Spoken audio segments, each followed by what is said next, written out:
Salut Ludo. Bonjour.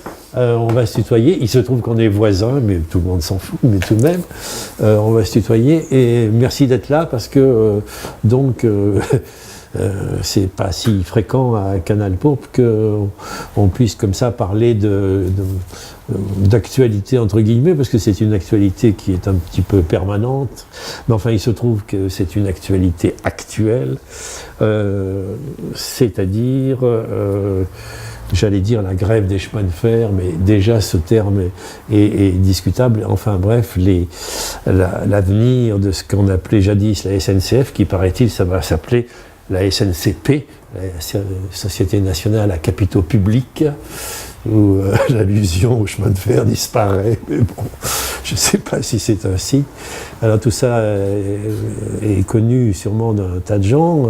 On rappelle qu'il y a un rapport, dit rapport Spinetta, dont tu vas nous parler un petit peu, je crois, qui prévoit, sur injonction, paraît-il, de la Commission européenne, ou plus exactement des États qui donnent les ordres à la Commission européenne, et puisqu'il s'agit d'ouvrir le rail à la concurrence, et donc sous ces prétendues contraintes obligatoires, eh bien, ma foi, nous avons, le gouvernement a publié un projet comme ça, qui est encore dans les tuyaux, mais enfin qui commence à agiter pas mal notre monde politique, et citoyen aussi. Et voilà, on va essayer de parler de ça, puisque tu es un cheminot, tu es un syndicaliste à Sudrail, et tu travailles dans le coin, tu es en Dordogne. Et voilà, et donc merci d'être là pour discuter avec nous. À toi. Bien, on va commencer par ce qui s'est passé en amont, ce fameux rapport Spinetta qui a donné lieu à un projet de loi qui a été déposé le 14 mars dernier. On verra après la méthode du gouvernement pour faire passer ce projet de loi, mais tu tenais à nous rappeler un tout petit peu le profil de ce monsieur Spinetta. Tu nous as dit tout à l'heure, alors qu'est-ce que tu as à nous dire sur Spinetta? C'est quelqu'un qui a déjà quand même fait beaucoup de mal à des grandes entreprises françaises. Il a été... donc il sort de l'ENA déjà. Oui, c'est un péché déjà. Oui. Disons un autre rapport à la vie que le commun des mortels peut avoir, quoi. Oui. Il a été donc à l'Air France. Il a fait toute la privatisation. Il a été chez Alcatel et Areva aussi. GDF Suez. En fait, toutes les grosses entreprises, tous les fleurons industriels français qui ont été privatisés. Voilà, il est à la base de ça. Il a aussi évité de justesse une mise en examen pour blanchiment de fonds en bande organisée, travail dissimulé, complicité de corruption passive, de trafic d'influence et d'abus de biens sociaux. Voilà. Ça veut dire qu'il en a été accusé, mais il a été blanchi de ça. Ouais. Alors on n'a pas tous les mêmes avocats. Du moins, tu viens de prononcer un mot de privatiser. Donc, ton point de vue, c'est qu'il s'agit de privatiser la SNCF. C'est même pire que ça, parce qu'en fait, ils veulent en faire une société anonyme. Donc, société anonyme, qui dit rentrer en bourse. La capitaux publics, dit-on. Oui, on peut. Alors, on va prendre l'exemple d'Orange. Ils ont fait ça. Au début, ils soutenaient Mordicus, que jamais, au grand jamais. Et on voit ce que c'est. Maintenant, c'est une entreprise qui est cotée en bourse, il me semble bien, quand même. Mais alors, comment tu expliques que au début du projet de loi, ils disent que ni le statut public, ni l'unité sociale de la SNCF ne seront remis en cause? Alors que c'est un peu contradictoire avec cet article 1 qui prévoit la capitalisation de la SNCF.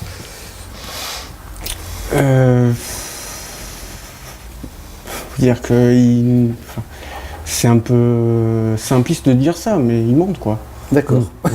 Je suis désolé, mais enfin, on le voit dans les autres entreprises, comment ils ont fait, et c'est toujours en deux temps, quoi. Au début, ils nous disent non, on ne touchera pas ci à ça, et puis voilà. Comme maintenant, ils nous disent qu'ils ne jamais ne fermeront les petites lignes déficitaires, alors qu'on sait très bien que les régions n'auront pas les budgets pour les entretenir, et que les entreprises privées n'iront pas sur ces lignes, puisque ce n'est pas rentable.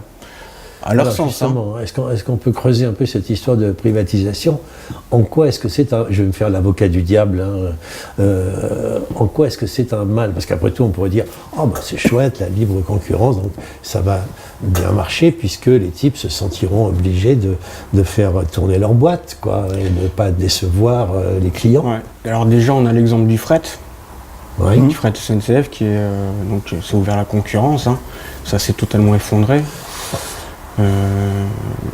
Tout est passé au routier pratiquement, alors qu'on pourrait faire du ferroutage qui serait très très bon pour l'écologie, enfin, moins de camions sur la route.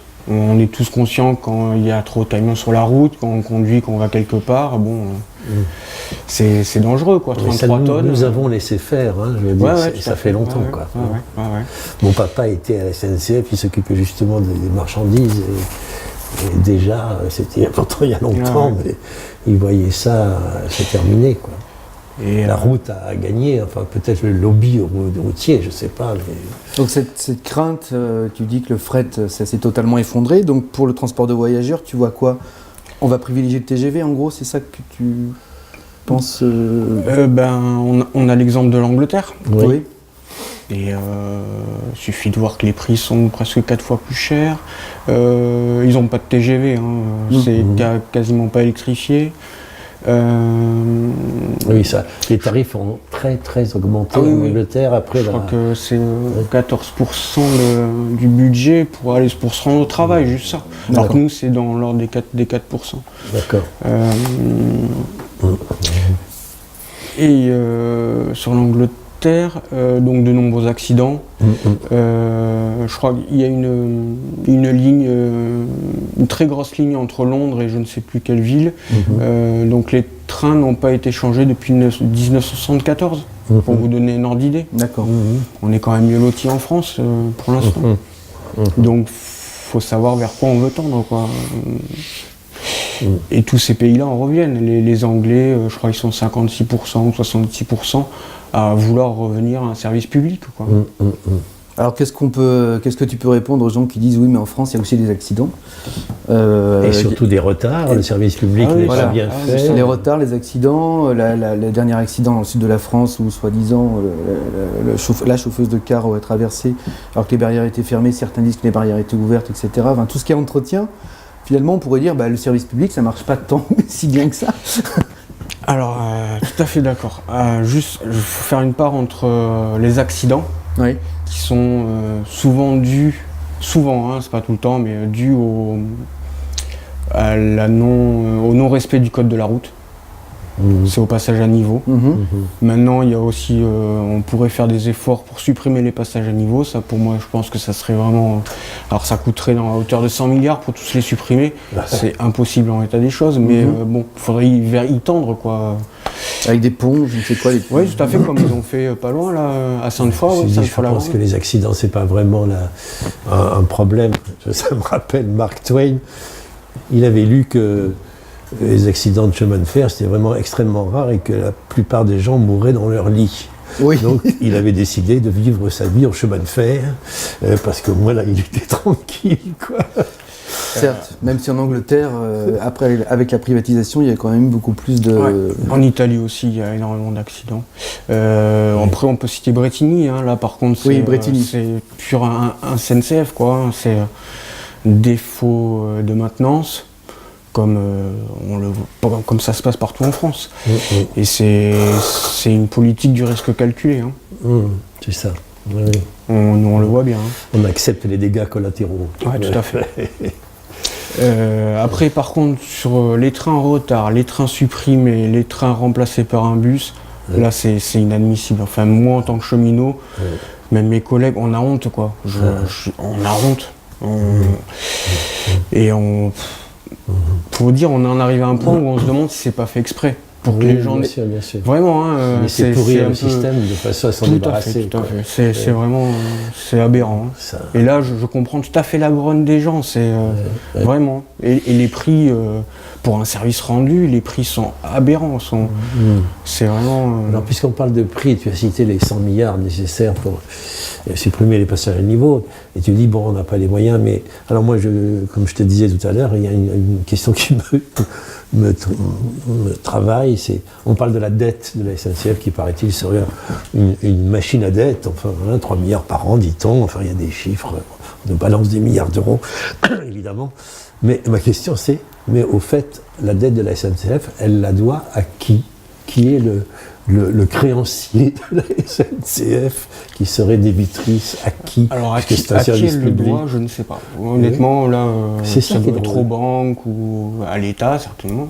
Mais enfin, l'État, c'est nous, SNCF, c'est l'État. Bon, c'est... Tout à fait, pour un donc service c'est public, quand même très bizarre. Je ne sais aberrant. pas à qui on doit ce qu'on doit, en l'occurrence. C'est vrai que dans les journaux, on parle de 46 milliards, enfin plus, tu l'as dit tout à l'heure, 53 milliards de dettes pour la SNCF. Mais ces dettes, c'est quoi? C'est que l'État investit sur 33 milliards de chiffre d'affaires, quand même. Sur 33 milliards de chiffre d'affaires. C'est pas un petit budget de ménage comme toi et moi. Enfin, donc, principalement, c'est le tout TGV qui est à l'origine de cette dette. C'est que l'État, puisque SNCF c'était avant une entreprise d'État, dirigée par l'État, et l'État a donné des ordres, comme quoi il fallait investir dans le TGV, et donc s'endetter. Donc voilà, elle n'est pas apparue comme ça, miraculeusement. Après les SNCF, ils sont chaque année, ils sont en bénéfice, faut pas l'oublier. Et oui, c'est ça. Donc c'est l'investissement qui provoque pour toi c'est l'investissement. Alors quand tu dis dans le TGV, est-ce que c'est dans la fabrication des TGV ou est-ce que c'est dans la ligne type ligne LGV qui coûte la fabrication de lignes TGV coûte très très cher. D'accord. J'ai plus le chiffre, mais c'est très très cher. Oui, d'accord. Je crois que c'est en millions en moins de 10 km ou pour 1 kilomètre, quelque chose comme ça. C'est énorme. Bien, donc on a compris que la privatisation pour toi c'était un prétexte, quelque chose vers quoi l'État essaie de tendre malgré le fait qu'ils disent ni le statut public ni l'unité sociale de la SNCF ne seront remis en cause, ce qui paraît un peu contradictoire. On peut peut-être aborder le point du statut, le fameux statut du cheminot. Ouais. Ton papa était cheminot, toi tu disais. Est-ce que toi tu viens d'une famille de cheminots? Du tout. Pas du tout. Du tout. Non. Bien. Je suis rentré à la SNCF un peu pour la sécurité de l'emploi, il faut dire ce qui est. J'avais été fonctionnaire, comme moi j'ai fonctionnaire aussi. Donc... J'ai été licencié économique, j'ai eu une mauvaise expérience, donc j'ai entendu que mon profil pourrait les intéresser, j'ai postulé, j'y suis rentré. D'accord. Enfin, je suis rentré, j'ai passé une formation, tout ça. Non, t'as passé... Comment c'était la sélection? Oui, sélection sur sélection, donc ensuite une qu'est-ce formation. Qu'est-ce qui les intéressait dans ton profil? L'informatique. Ah d'accord. Donc tu n'es pas un roulant? Non, du tout. Non, je suis à la circulation. D'accord. Je suis dans les gares, je donne encore le départ au train. D'accord. Et c'est moi qui gère le train entre deux gares, s'il y arrive quelque chose. Voilà. D'accord. Donc ce statut de cheminot, est-ce que tu peux nous en donner quelques précisions? Parce que c'est vraiment là-dessus, on reparlera après du traitement médiatique, mais c'est le point qui frotte. La sécurité de l'emploi, c'est vrai que... On a l'impression dans la presse que si un train est en retard, c'est parce qu'il y a un statut du cheminot qui a sauté sur la voie. C'est quand même... c'est marrant, enfin non, c'est pas marrant, mais... Voilà, après, on part avant à la retraite, par contre on cotise plus tous les mois, donc notre caisse de retraite ne serait pas déficitaire s'il n'avait pas licencié autant de gens. Donc, à l'époque il y avait 500 000 cheminots, on est maintenant à peine plus de 100 000 il me semble. Donc évidemment on ne peut pas... S'il y a moins de cotisants, voilà, forcément la caisse de retraite ne sera pas équilibrée. Des choses comme ça. Maintenant, on on peut partir avant la retraite, mais il nous faut quand même 41 annuités pour pouvoir avoir une retraite complète. Oui, oui. Donc, Plus au prou, vous suivez la voie de l'austérité quand on Ouais, retraite tout à fait. depuis longtemps, quoi. Voilà. Ouais, mais- que dire d'autre là-dessus si vous avez des questions précises parce qu'il y a... Le projet de loi, c'est quoi? C'est-à-dire que tout nouveau personnel recruté ne bénéficierait plus de ce statut de cheminot. Tout à fait. Donc ils auraient un statut. Ça se passe déjà de Ça se passe déjà. contractuel. Ils ont déjà des contractuels. Ouais. D'accord. C'est des C'est-à-dire- CDI, quoi. Ils Je sais prennent, pas. ils ont besoin d'eux, et puis quand ils ont plus besoin, ils les virent, quoi. CDI ou CDD, ouais. C'est des contrats, alors, quoi. alors que le métier de cheminot est quand même quelque chose de très très technique. C'est-à-dire que c'est pas des choses qu'on apprend à l'école, hein. Il y a besoin d'une formation, donc ça coûte de l'argent. Donc je vois pas trop en quoi le statut des cheminots, au contraire, ça, pour moi, ça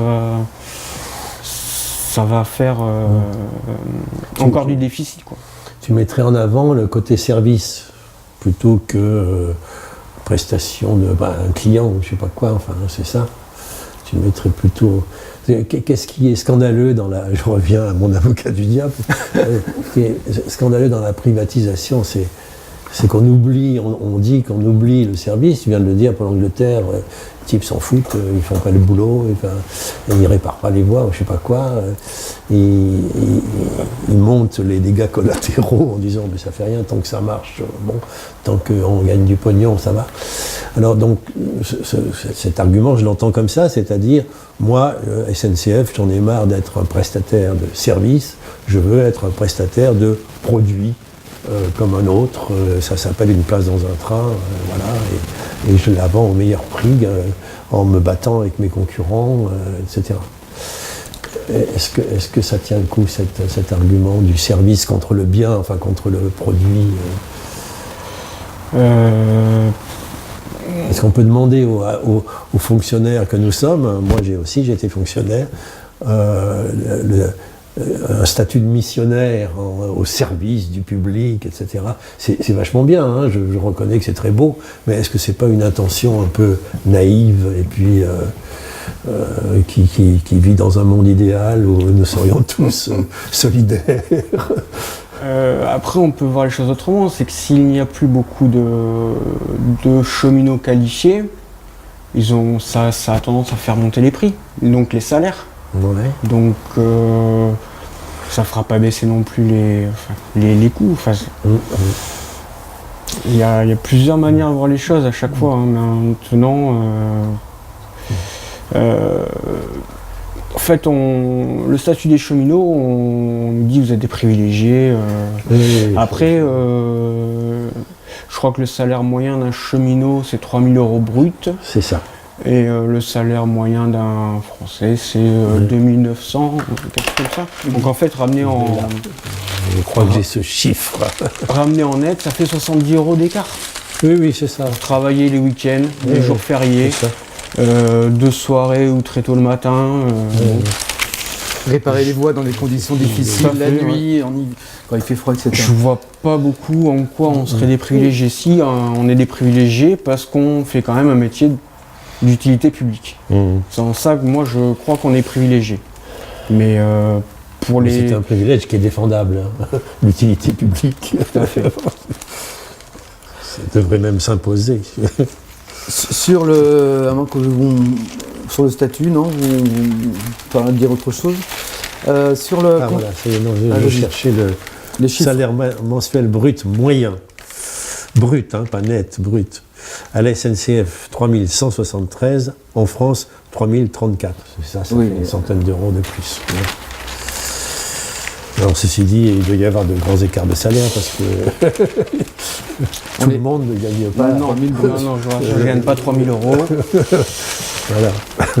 Alors, concernant la méthode du gouvernement, ce projet de loi par ordonnance, là, ça va se précipiter début avril, ça fait réagir toutes les centrales syndicales. Les médias parlent de guerre d'usure là, avec le registre d'action qui a été proposé et lancé.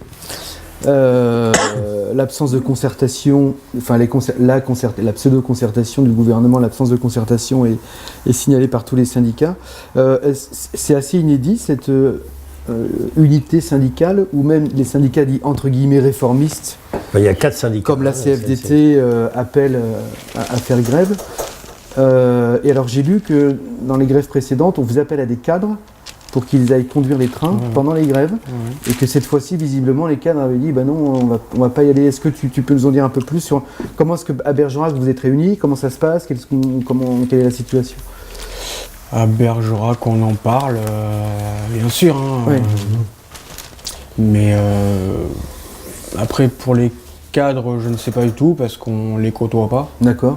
T'as une Déjà. idée du taux de syndicalisation? Les gens sont très syndicalisés? Des cadres ou de tout le monde? Oui, autour de Bon, je toi. pense qu'il doit y avoir minimum 50%, si c'est pas 75% De qui sont syndiqués. syndiqués. Hein. Officiellement inscrits, qui votent aux élections, etc. Ouais. Oui, par contre, il y a beaucoup de votes quand même. Hein, Qui mais- prennent leur carte et tout ça.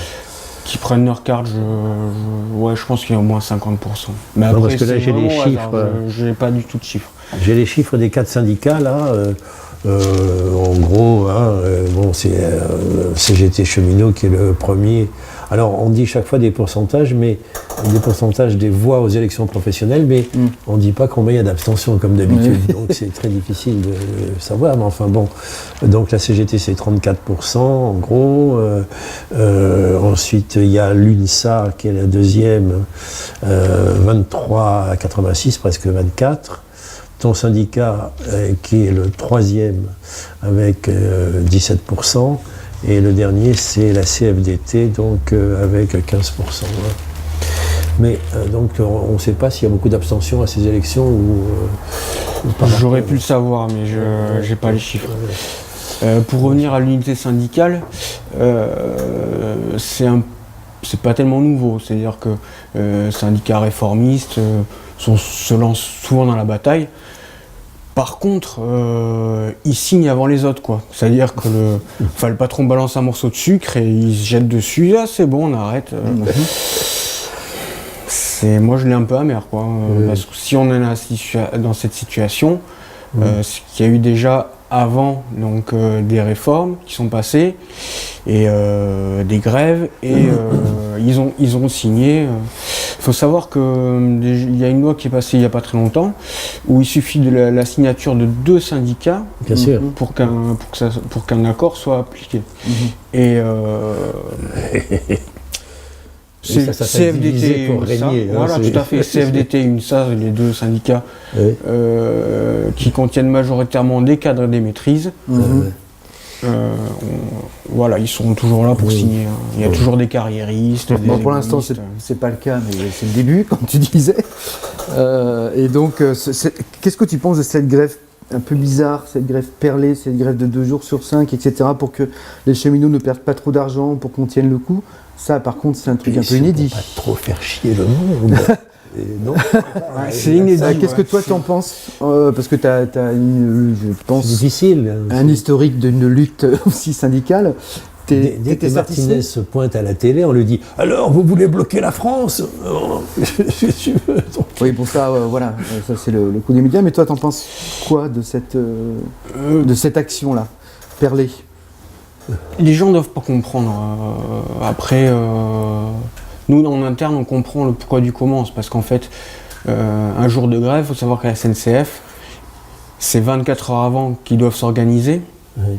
Oui. pour remplacer les gens, pour organiser les services de bus, tout ça. Oui. Les trains ne roulent pas, donc restent, on va dire, dans les entrepôts. Oui. Le jour de grève, Oui. et à la grève +1, Oui. il faut que les trains se rendent sur les lieux. Oui, oui. C'est-à-dire qu'ils mettent 24 heures pour l'organiser et Ouais. 24 heures pour sortir de la grève. D'accord. Et c'est pour ça que ces 2 jours de grève par semaine, Ouais. ça en fait en fait quasiment 3, quoi. Enfin, C'est-à-dire que la veille et le 5, lendemain, ça fonctionne voilà, pas déjà normalement. ça fonctionne pas normalement. D'accord. ok. Donc il y a ça. Il y a aussi le fait que nos jours de repos, si par exemple moi je ne travaille pas le week-end, par Oui. exemple, Ouais. je fais grève le vendredi, Oui. je reste chez moi le samedi, Samedi, dimanche, et le lundi je continue à faire grève. Ouais. Il faut savoir que je perds donc le vendredi, le samedi, le dimanche et le lundi. C'est compté Pour comme 2 jours de grève, j'en perds 4. 4, parce que ça encadre. Voilà. Ok. Oui, parce que Donc- peu importe que ce soit un jour ouvrable ou non, peu importe que ce soit un dimanche ou un mercredi, c'est compté comme jour de travail. Non fait, donc. Il n'y a pas de dimanche. Voilà, tout à fait. Oui, d'accord. Oui, c'est vrai. D'accord. Tous les jours. Ouais, ouais. Et du coup, Voilà. voilà. Le cas serait le même si Donc tu c'est- travaillais. Si c'était le mardi ou le mercredi ou le Oui, samedi tout à ou le fait, dimanche. ouais. Ouais. Donc en fait, c'est une technique pour essayer de parer à ça, Oui, d'accord. pour que la grève soit durable le plus longtemps possible. Maintenant, ce que j'en pense personnellement, déjà, c'est que les syndicats CGT, CFDT, UNSA Ouais. ont décrété qu'il y aurait ce plan de grève. Donc c'est parti du haut vers Sudrail le n'y bas. était pas à la réunion là Non, là, ils y étaient, ils n'ont pas signé. Ah bon, Sudrail, d'accord. ils y étaient, ils n'ont pas signé. Ok. Sudrail considère que c'est la base qui décide Ouais, s'ils alors- font grève ou pas. Justement, je D'accord, vais lire d'accord. peut-être ça. C'est de- Ah oui, Sudrail n'a pas signé ce truc, ce communiqué là. Voilà. La guerre d'usure, là, c'était donc. C'est le monde d'aujourd'hui. Dans ce concert unanime, une voix un peu discordante s'est fait entendre, celle d'Éric Meyer, Oui, secrétaire fédéral de Sudrail. Les cheminots décideront en assemblée générale le 3 avril D'accord. les formes de la grève et de sa reconductibilité. Donc ça veut dire que Sudrail opte plutôt pour une grève reconductible. D'accord. Bah, il laisse parler la base quoi. Ouais. par chantier, par... Oui, voilà. oui, c'est ça. D'accord. Et est-ce que Toi, tu es d'accord sur cette Tout à fait. Ouais. politique, Tout à fait, si on peut, ouais. est-ce que vous avez Cette déjà stratégie. envisagé peut-être des formes d'action un peu différentes? C'est pas du tout pour remettre en cause le principe Non. de grève et de. Non, tout à Mais fait. est-ce que ça a été. Est-ce que toi, tu y as pensé ou tu Ah non, d'autres types d'actions? et on entend très souvent, ça serait bien qu'ils fassent voyager les Gens gratuitement, je sais les pas. gens gratuitement. Non mais oui, mais Ouais. ça serait vraiment, pour se mettre opinion publique Ouais. avec nous, ça serait vraiment royal quoi. Ouais. Maintenant c'est totalement interdit, le premier qui fait ça, il s'y prend la porte quoi. Ah oui. Il faut savoir ça. Et oui. Et puis c'est très très compliqué Ça doit être un d'avoir... délit. Ça doit être un délit. Enfin, ouais, oui, c'est un comme délit, si vous ouais. piquiez les trains. quoi. Tout à fait. Et il faut savoir que, en fait, mon métier, hein, moi je le dis, c'est avant tout faire de la sécurité ferroviaire. D'accord. C'est pas faire de l'heure, Ouais. c'est à l'heure. Bien sûr. Tant mieux, Oui, mais enfin, mais en sécurité. Et c'est la base, c'est la sécurité. Maintenant, ça tend à être, on nous parle de sécurité, mais vraiment, faut être à l'heure. Hein, donc, pour moi, c'est pas tellement compatible. oui, bien sûr. Donc, en fait, les actions de grève autres en sécurité, c'est très compliqué quand même. Maintenant, si oui, il y a des grèves qui ont été victorieuses il n'y a pas très longtemps, qui ne sont pas médiatisées du tout. Je crois que c'est Oui, on n'évoque pas forcément. Non. au Bourget, ouais, sur le lycée Paris-Nord. En fait, ils ont fait une grève, donc unitaire, vraiment tout le monde l'a fait, 1 heure par jour. On perd pas beaucoup d'argent, donc par contre c'est aux heures de pointe. C'était une ligne de banlieue, c'est ça Bourget, tu as dit, Bourget, je sais plus sur Donc, la ligne. 1 heure par jour, concrètement, ça veut dire qu'il y a quoi, un train sur X qui ne. Non, Non, c'est parce quoi qu'en fait c'est souvent que les trains c'est souvent dans la même heure. C'est-à-dire entre 6 et 7 heures le matin où il y a Ok. beaucoup de trains qui partent. Bien Ok. sûr. Ah oui, donc là, Donc ça bloque. si on bloque là, après Ouais. en fait oui c'est aux heures de pointe quoi. Donc et là on ne perd pas beaucoup d'argent. Par contre ça désorganise totalement la production. Ça ils ne savent pas gérer. D'accord. Et d'autres actions de grève, faut savoir, mais c'est mon avis personnel, hein, je suis un peu radical. C'est-à-dire que depuis Sarkozy, c'est pas tellement des grèves, quoi. On prévient le patron pour faire grève. C'est quand même. Une grève à la base, c'est fait pour désorganiser la production. Si on fait grève, mais que le patron arrive quand même à rentrer l'argent, faut dire ce qui est. Mais le autant- préavis est obligatoire légalement. Ah oui, c'est totalement obligatoire. Autrement, c'est une absence injustifiée. C'est ça. Et on peut se faire virer pour ça. Hein. Donc, malgré notre statut de fonctionnaire, Oui, bien sûr. bien sûr. on n'a pas un emploi à vie non plus. Ça, c'est Ouais, les mensonges. Bien sûr, hein. bien sûr. Il y a aussi sur l'emploi à vie, je reviens un petit peu sur le statut, il y a les visites médicales qui sont quand même très dures. Hein, On peut, du jour au lendemain, en fait, on est convoqué à la visite médicale tous les ans ou tous les 3 ans selon notre âge, et on peut, suite à cette visite médicale, ne plus pouvoir travailler. Hein. Là, tu parles du personnel roulant ou Non. l'ensemble du personnel? Déclaré inapte. D'accord. Tout à fait. Inapte en sécurité ferroviaire. Donc là, il y a quand même l'emploi à vie, oui. Disons qu'on ne subit pas de licenciement économique, de choses comme ça, mais. Est-ce que Sudrail, sûrement, mais est-ce que on va peut-être passer après à Bergerac. Oui. Juste, Sudrail a des contacts avec les autres syndicats européens, en Italie, aux États-Unis, en Angleterre ou en Allemagne, je sais pas. Oui, j'essaie de tisser des liens. Oui. Parce que l'Italie aussi a commencé la privatisation entre guillemets. Ah oui, c'est en place, c'est en place. J'ai même vu qu'il y avait des manifestations contre un train italien qui était en garde française, enfin je sais plus, Italo ça s'appelait je crois. Et Thalys, juste un détail à la con, mais Thalys c'est nous ou c'est pas nous? C'est SNCF ou Ah oui, ce qui va sur Euralis ou ouais. les trains qui traversent la Manche. Ah oui, Le tunnel. ça doit être nous là. C'est vrai que c'est pas près de. Je suis pas très spécialiste là-dedans, mais oui, ça doit être nous. Oui. Ouais. Maintenant, oui, c'est parce que c'est un train trans-européen, donc il change un peu les noms. Quoi. Non, parce que ça serait bien qu'il y ait effectivement une espèce de truc d'association européenne des cheminots qui sont tous concernés, parce que c'est quand même une voie de mobilité trans-machin. Ouais, tout à fait. D'unifier un peu tout ça. Bon, alors... On va passer au local, peut-être? Oui.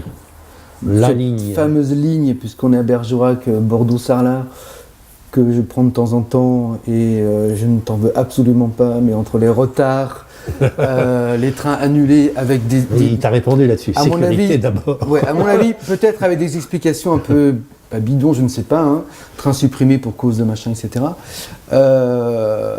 Bon, voilà, cette ligne, elle fonctionne pas, elle merde un peu. Est-ce que quels sont pour toi, quels seraient les facteurs d'explication, même si on en a quelques-uns, qui fait que cette ligne particulièrement, plus que d'autres lignes régionales en Aquitaine, ne fonctionne pas bien?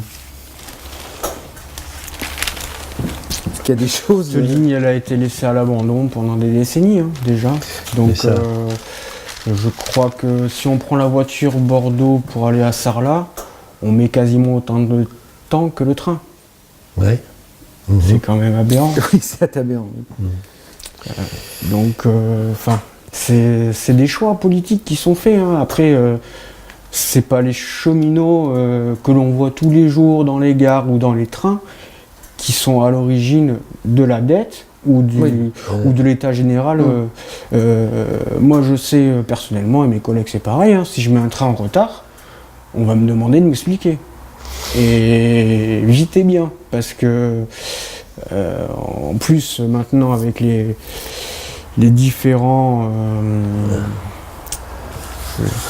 on est en épique, donc tout le monde est séparé, hein. Il y a la gestion des voyageurs, donc il y a la circulation, il y a les mécanos. En fait, ils cherchent les responsabilités.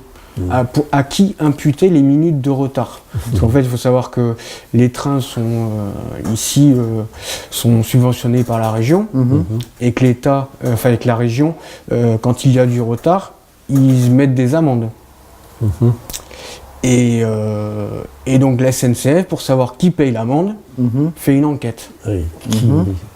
Voilà. Donc c'est pour ça que nous... Quel service, quoi. Tout à fait. Quel est le lampiste qui est Tout à fait, donc ça arrive hein, certainement, mais que des cheminots mettent en retard un train, mais c'est pas du tout la majeure partie. D'accord.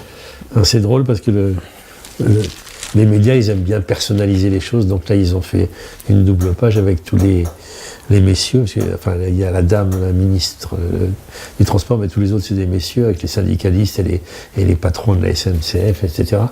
Et le monsieur qui gouverne, enfin qui dirige, qui préside l'UNSA, le syndicat réformiste, qui est quand même le deuxième syndicat de la SNCF, il parle de la ligne Aubernais-Célestat, en Alsace, qui l'aurait sauvé. Parce qu'on lui avait dit non, ça ne peut pas marcher. Et il dit cette liaison n'existerait plus aujourd'hui alors qu'elle a maintenant 10 fois plus de trains et 100 fois plus de voyageurs qu'à la fin des années 90. Alors qu'il s'était battu pour la conserver. Donc c'est pas mal. Donc moi je pensais à la ligne Bordeaux-Sarlat parce que on dit ça aussi. Je veux dire, on a laissé un peu pourrir cette ligne, si j'ai bien compris. Puisque maintenant on nous dit qu'il y a 90 millions de travaux à faire parce qu'il faut tout remettre à zéro, le ballast, machin. Mais bon, ça tombe pas du ciel, cette déperdition. Il y a des portions où il roule, je crois, 40 km/h ou 60. Ouais. Enfin, c'est quand même, pour un train, c'est quelque chose qui va pas, quoi. On est presque au début du chemin de fer, quoi. Au 19e siècle, on devait on y rouler. revient, parce que la SNCF a été fondée à partir de plusieurs entreprises privées, et qui étaient endettées, tout à fait. et pour développer donc l'économie, un service public, l'État a dit bon, maintenant on va faire une entreprise unifiée. Et là on repart vers le 19e. Pour les 80 les ans de la sociétés à SNCF, capitaux de Paris-Lyon-Marseille, ok. Et c'est 3000 par jour, hein, je crois, les passagers de Bordeaux-Sarlat, en moyenne. Bergerac devient la banlieue de Bordeaux. Hein. Oui, c'est la grande banlieue. Hein. Mais le ministère répond, vous savez, quand on voit le RER à Paris, Bergerac, c'est peanuts. Je me souviens oui, c'était la réflexion du maire. Enfin, quand même, ça fait entre 600 000 et 1 million de voyageurs par an. Ouais. C'est pas tout à fait que dalle. C'est pas négligeable. Je sais pas si tu as entendu parler de la solution, enfin d'une proposition du député actuel, Michel Delpont, qui lui avait cette idée de train à l'hydrogène, je crois, pour revitaliser cette ligne. Est-ce que tu en as entendu parler? Je crois que ça existe en Allemagne. Qu'est-ce que tu penses de cette... J'en ai entendu vaguement parler, certes. Combien ça va coûter? Et puis, il faut quand même des ballasts costauds et des rails qui tiennent la route. Et puis des locomotives spécifiques. Voilà. Ah oui, il faut changer le matériel. Il faut changer le matériel, d'accord. Bien, pour le local, j'ai pas de... Toi, tu as travaillé à Sarlat, Bergerac, à Périgueux, Non, tu étais dans quel... J'ai travaillé vers le Buisson, Périgueux, et là, je suis revenu sur Bergerac. D'accord. Bien. Écoute, merci. Tu veux ajouter des trucs supplémentaires peut-être parce que tu as des papiers oui, là. Donc non, juste quelques petites phrases. Vas-y. Quand on parle privatisation vers société anonyme, donc c'est-à-dire que on va vers de la rentabilité à tout prix. Ouais. Et le rapport Spinetta, il nous dit qu'il faut réformer la SNCF pour avoir un meilleur service. Ouais. Mais ce ne sont pas ce que nous percevons comme meilleur service. Eux, c'est la rentabilité, c'est faire du pognon, faut dire les choses. Alors que nous, c'est avoir des trains à l'heure, des trains pas supprimés et en toute sécurité. Voilà, donc... oui, mais il te dira qu'il faut faire tout à la fois, quoi. Comme je disais, en même temps, tu sais... M. Spinetta, il a fait l'ENA, il sait parler, il sait utiliser les mots. Qui ont un double sens, mais leur sens ne va pas dans notre sens, voilà. D'accord. Eh ben, ça sera le... Merci en tout cas d'avoir... non, mais celle-là, j'y tenais quand même. Oui, tu l'aimes pas, ce monsieur. Non, c'est pas que je l'aime pas, mais il a fait beaucoup de mal, quoi. Oui. Okay. Il n'est pas là par hasard, à mon avis. C'est pas sûrement. Si c'était pas lui, ce serait probablement un autre. On nous fait croire à une espèce de fatalité. Enfin, c'est comme ça, on n'y peut rien. Du pragmatisme. C'est ça. Je déteste ce mot. Pourtant, c'est un joli mot par ailleurs, qui n'est pas idiot. Mais en ce moment, il l'utilise beaucoup à chaque fois qu'ils veulent casser les plus faibles. Soyons pragmatiques. Voilà. C'est-à-dire, faites ce que je vous dis.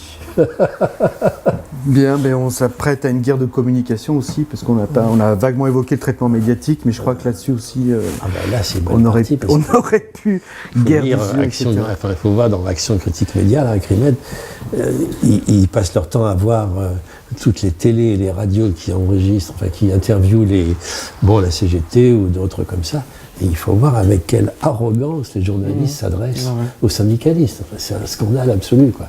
Alors que devant M. Spinetta, on lui demande de s'expliquer gentiment, ou plutôt d'expliquer à la bonne foule, tandis que Martinez, il faut qu'il s'explique.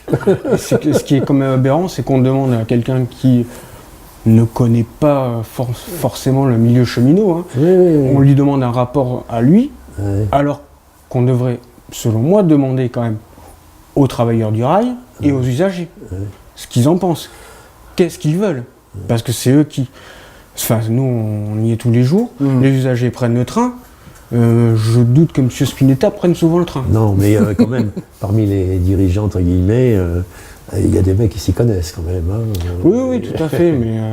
Moi, je veux dire qu'ils sont aussi des vieux de la vieille de la SNCF et qui ont... Bon, alors c'est peut-être des traîtres, je ne sais pas, mais enfin...